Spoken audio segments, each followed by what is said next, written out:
I could have killed them all. I could have killed you. In town, you're the law. Out here, it's me. Don't push it. Don't push it, I'll give you a war you won't believe. Let it go. Let it go.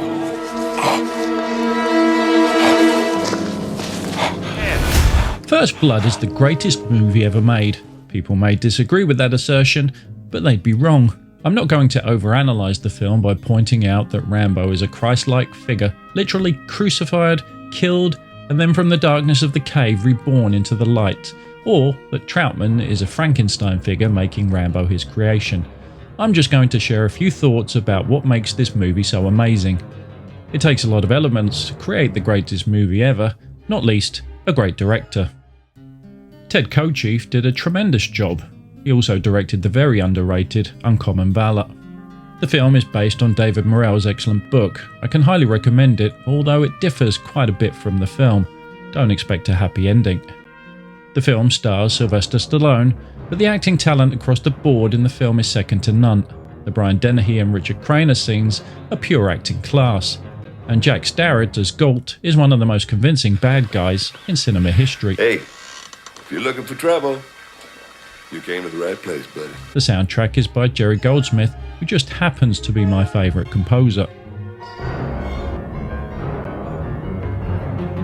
First Blood is a classic of modern cinema. It's entertaining, thought-provoking, spiritually uplifting, and has more to say on the human condition than any of the supposed highbrow, overly convoluted art house movies or Oscar vehicle vanity projects by self-important actors. Stallone is one of cinema's all-time greats, creating not just one pop culture icon, but two.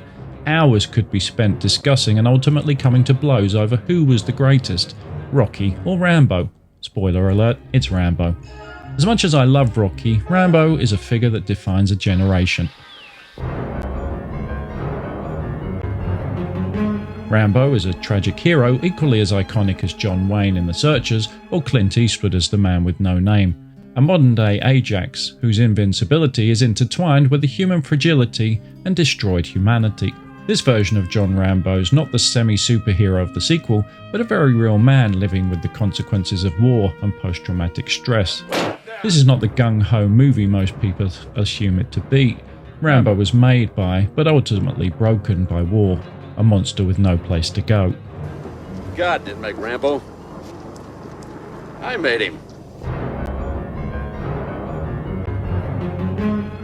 He is the embodiment of post-Vietnam America, a representation of a nation's loss, a superpower humbled. The soldiers of the Vietnam War were despised by the left for their war against communism and abandoned by the right for the sin of losing. On the surface, First Blood is an action movie and a damn fine one. Rambo's takeout of the sheriff's deputies in the forest is one of the finest set pieces in action cinema history. But what takes my like of this movie to love is its portrayal of a beaten down man whose society has discarded and pushed to breaking point, but does not go quietly into the dying of the light. Instead, he creates a one-man war on the very society that turned its back on him.